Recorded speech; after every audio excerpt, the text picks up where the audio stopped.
साहिब और साहिबात, अस्सलाम वालेकुम। मेरी डायरी में से एक मज़मून जिसका उन्वान है मिस्थ्यन। जिस उस्तानी का मैं ज़िक्र करने लगा हूँ उसे समझने के लिए आपने कम से कम एक कदर चिढ़ा हुआ इंसान देखा होना चाहिए। मिस्थ्यन मेरे क्लास की मुंतज़िम यानी ऑर्गेनाइज़र हैं, जिसके ज़िम्मे ये काम है कि वो मेरी जमात के साथ दो और जमातों की हाज़िरी, कागज़ी कार्रवाई और दीगर मामलात संभालें।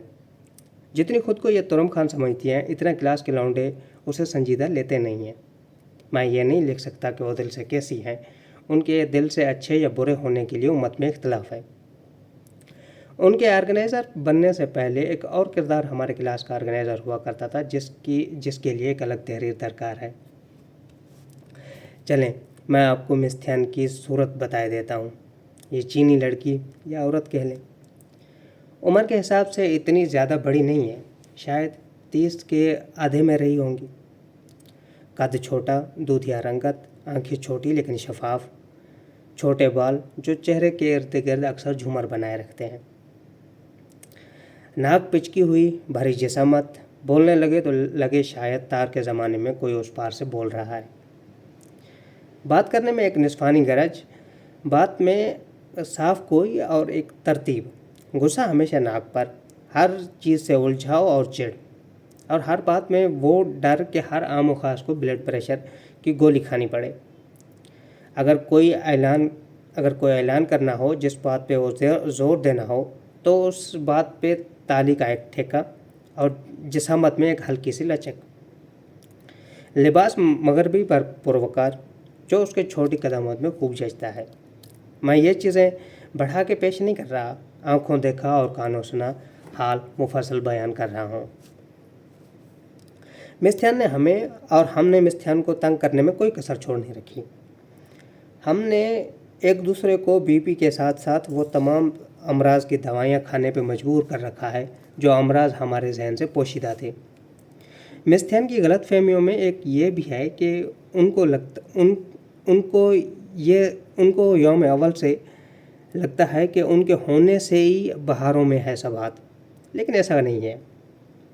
बताने का दिल करता है कि उनको बताऊं कि वो फ़कत हमारी यूनिवर्सिटी में एक अदना सी मुलाजिम है। उनके अख्तियार में तो उनकी ऑफिस की डेस्क तक नहीं है, लेकिन शायद ये मुगालता हर लड़की या औरत के जहन में रहता है कि उनके ना होने से शायद इदारा तबाह हो जाए। उनकी निस्वानी बातों का रोब तो खैर किसी पे खाक होना है, शायद उनके शोहर नामजाद डरते हों उनसे। हाँ, मिस्थ्यन ने यूनिवर्सिटी के मुख्तलिफ जमातों में अपना चर्चा खूब करा रखा है। अब यूनिवर्सिटी के किसी तालिब से पूछ लें, उनके बारे में मालूमात दे देगा। ऑर्गेनाइज़र के अलावा किसी ज़माना ख़राब में हमें मिस्थ्यन ने चाइनीज़ भी पढ़ाई है। पढ़ाने के मामले में परले दर्जे की सरकारी मास्तरनी है, जिन्हें कोई फ़र्क नहीं पड़ता कि तुमने क्या पढ़ा मिस्थ्यन का मुझ पे एक एहसान तो रहा है। जिस वक्त मेरे हालात अच्छे नहीं थे, बल्कि मेरे माली हालात अच्छे नहीं थे, तो मिस्थ्यन ने मेरी कागज़ी कार्रवाई में यूनिवर्सिटी फ़ीस की वजह से रोड़ा नहीं डाला। यह एहसान शायद किसी भी तालिब के लिए बहुत बड़ा है। मेरी उनसे बिलमुशाबा मुलाकात तो खैर कम ही होती रही है, पर कुछ हद तक मिस्थ्यन से यूनिवर्सिटी के मामलों में इंटरनेट के ज़रिए उनसे रुजू करना पड़ता है।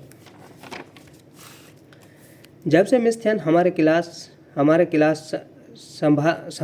क्लास संभाला है, कई मसाइल से हम एक साथ 2-4 बल्कि यूँ कहूँ कि 2-5 हुए हैं।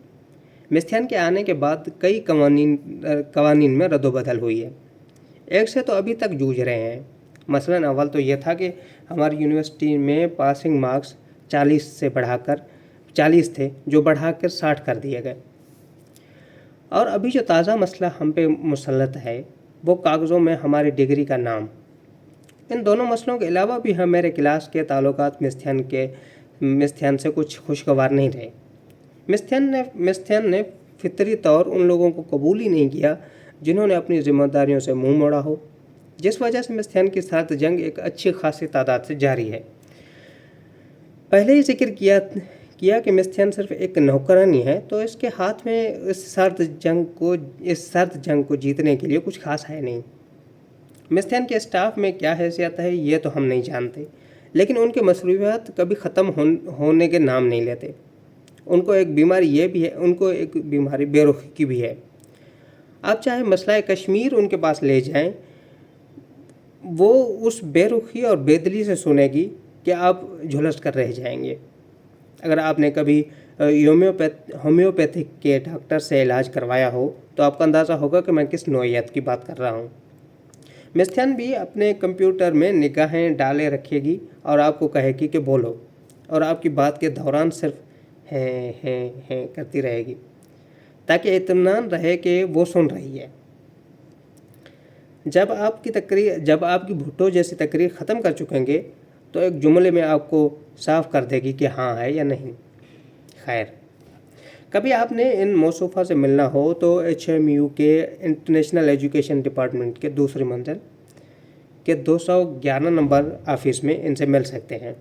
ان کی ڈیسک ایک کھوپچے میں رکھی گئی ہے، اس لیے آفس کے داخلے پر ہی آپ کو ان کا پتہ پوچھنا پڑے گا۔ اگر آپ خوش قسمت رہے تو آپ کی ملاقات ہو جائے گی ان سے، ورنہ اگر آپ خوش قسمت رہے تو آپ کی ملاقات ہو جائے گی ان سے، ورنہ ان کو تو سانس لینے تک کی فرصت نہیں ہے۔ خدا حافظ۔